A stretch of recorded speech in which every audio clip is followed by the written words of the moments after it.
Akibat rohani kita terabaikan, rohani kita jadi sakit. Tangkap ini, sehingga mudah diserang virus iman. Saudara jadi gampang kecewa, tawar hati, gampang benci. Itu tuh ciri-ciri orang yang rohaninya sakit. Saudara mau punya hati yang seperti itu? Di sini ada iri hati, benci. Waduh, itu dia lagi sakit rohani. Nggak percaya saya kalau orang model kayak begini, mukanya ceria, tersenyum. Ya. Nah, saudara begini, saya kasih ilustrasinya begini. Sakit fisik dengan sakit rohani. Ini ilustrasi ya. Orang yang sakit fisik, saya lihat ya, itu biasanya nggak nafsu makan. Saya kalau berkunjung ke seseorang yang sakit di rumah sakit, dan sakitnya itu misalnya kanker stadium 3. Saya sering berkata kepada istri saya, yuk kita besuk yuk. Dan istri saya akan ngomong begini, ya kita beli makanan dulu. Saya bilang dalam hati saya, nggak mungkin sih orang yang sakit itu doyan makan, walaupun kita membawa makanan yang menjadi favorit buat dia. Dia nggak akan suka. Tangkap ini? Istri saya bilang, ya nggak apa-apa. Kita bawa makanan, mungkin bolu, mungkin bapau, mungkin apalah ya. Itu buat yang jaga. Yang sakit mah, tole pun enggak, lihat pun enggak. Mungkin dia kesukaannya bakmi apa gitu ya, kita bawa ini. Tapi dia mengalami sakit kanker, stadium 3, ditengok juga enggak itu makanan. Artinya kalau saudara sakit rohani, saudara udah nggak suka lagi baca firman. Firman itu adalah makanan roh. Tangkap ini, ya. Nah, saudara sekarang cek dong, rohani saya sehat atau tidak? Kok saya nggak suka ya makan firman? Itu kebutuhan roh. Fisikmu nggak makan, sakit, lemah, gampang tuh tertimpa penyakit apa, terserang virus apa. Rohmu juga begitu. Pertama itu, saudara cek ya. Jadi kalau rohanimu sakit, walaupun saudara datang ke ibadah, hamba Tuhan itu udah keren, jago banget menyampaikan firman Tuhan. Pulang saudara bilang apa? Nggak berasa apa-apa tuh firman Tuhan. Saya mau katakan hamba Tuhan itu seperti koki. Menyiapkan makanan rohani untuk saudara, bahan bakunya itu adalah firman. Firman Tuhan ini dicampur jadi satu, disajikan kepada saudara. Kalau saudara sakit rohani, saudara akan berkata apa? Tidak terasa apa-apa.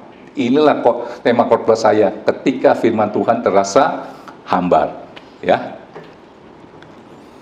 saya yakin, saudara kalau punya perasaan seperti itu, artinya firman Tuhan itu tidak terasa lagi, terasa hambar. Supaya bisa mendapatkan lagi rasa, ya, kenikmatan dari firman, rohmu harus sembuh. Nanti saya kasih tahu, saya ajarkan bagaimana, gitu ya. Saudara dinyatakan ya, oh saya sakit. Solusinya bagaimana? Nanti di belakang ya, saya kasih tanda-tanda dulu. Saudara kalau berkunjung ke rumah sakit, dulu di tahun berapa tuh saya masih ingat, yang ada virus Delta. Setiap saudara berkunjung ke rumah sakit, apa yang ada di hidungnya? Oksigen ya. Orang yang sakit secara fisik itu susah untuk bernapas. Dia perlu alat bantu oksigen. Nah, saya mau katakan, orang Kristen napas, orang Kristen itu apa? Doa. Saudara bagaimana? Ini ngecek ya. Kalau saudara sakit rohani, saudara itu susah untuk berdoa. Dulu bisa berdoa sampai 5 menit, 10 menit. Sekarang berdoa 1 menit, perasaan bingung ngomongnya apa.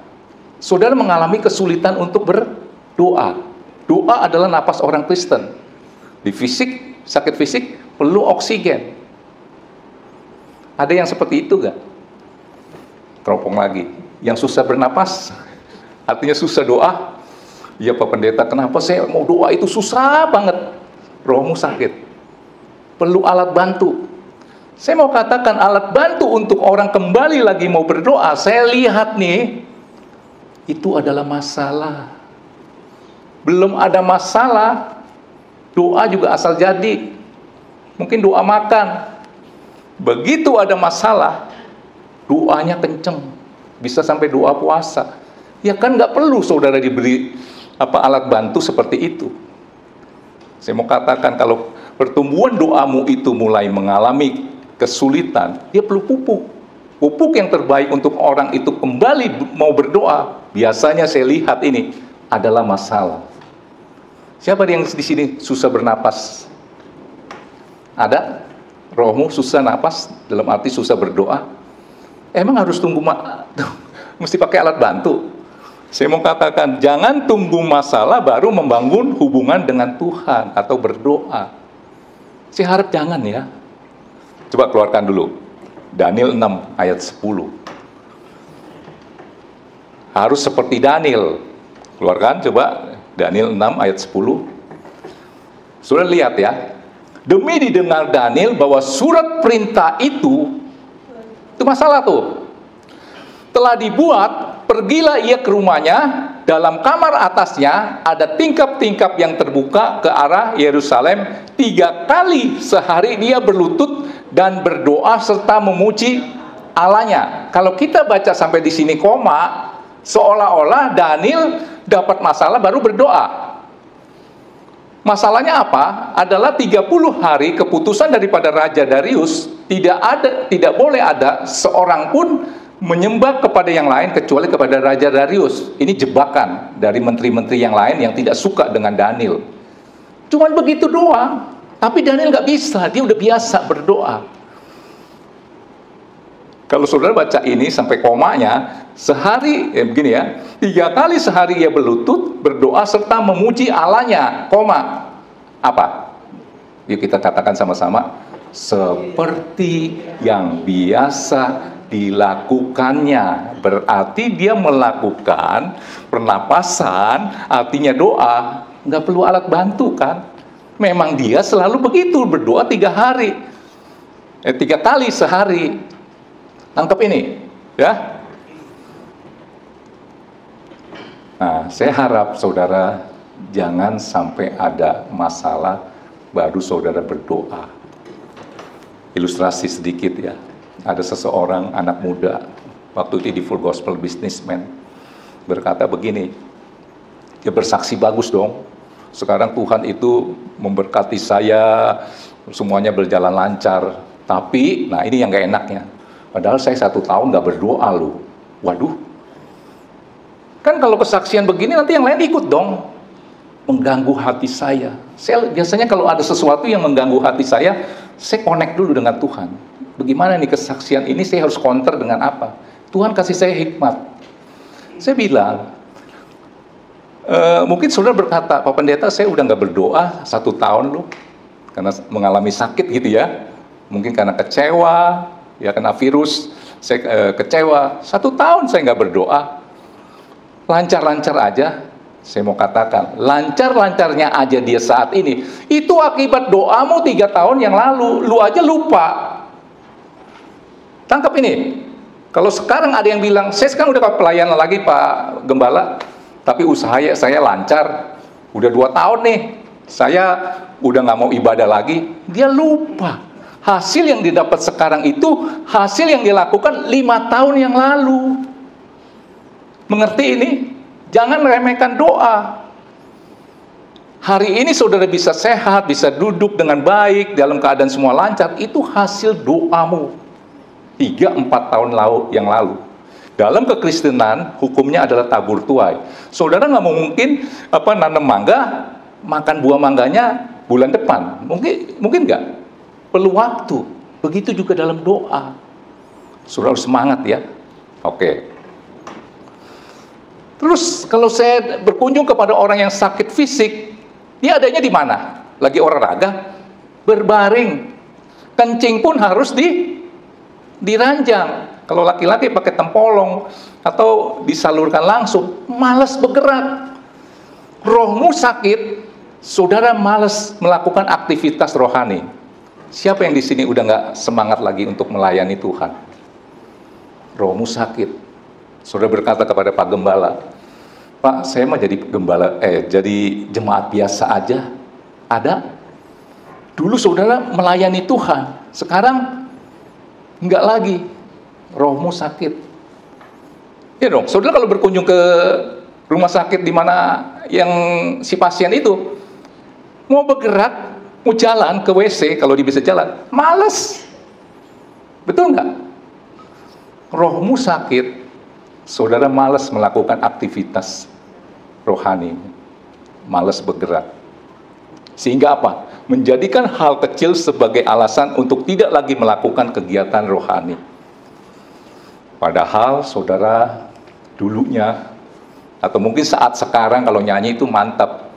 Lagunya bilang begini, ku mau cinta Yesus selamanya. Tahu dong lagu itu? Lanjut coba. Ku mau cinta Yesus selamanya. Bener? Terus, meskipun badai silih berganti, aku cinta Tuhan. Badai aku lalui, lautan kan ku seberangi. Itu waktu rohmu sakit. Kalau maksud saya begini, menjadikan hal kecil sebagai alasan untuk tidak lagi melakukan kegiatan rohani, rohmu sakit. Pak Pendeta, saya nggak bisa datang melayani. Kenapa? Hujan gerimis. Nah, lautan kan ku seberangi, hujan gerimis saja saudara nggak mau datang. Ada aja alasannya. Aduh, kepala saya lagi pusing Pak, lagi anget-anget nih. Dulu saudara demam sampai 38 aja masih berkunjung, datang, mau melayani, semangat. Sekarang enggak lagi. Nah itu, rohmu sakit. Tangkap ini ya.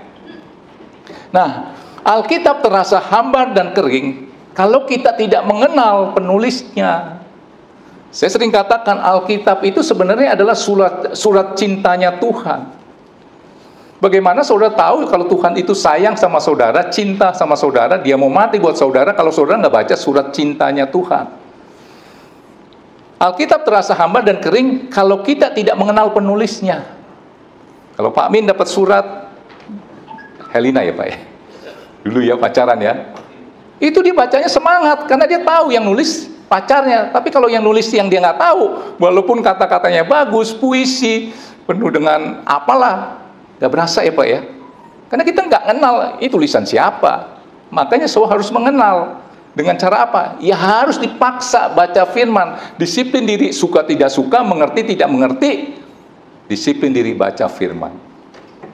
Coba keluarkan dulu sebentar Amsal 30 ayat 3. Ayo, Amsal 30 ayat 3. Juga tidak ku pelajari hikmat, sehingga tidak dapat ku kenal yang maha kudus. Saudara mau mengenal Tuhan itu perlu hikmat. Hikmat itu ada di firman.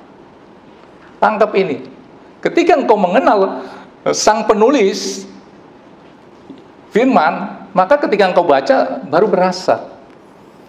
Saudara akan merasakan getaran cinta daripada Tuhan. Kalau saudara mengenal yang menulisnya. Tangkap ini. Nah, sekarang solusinya bagaimana?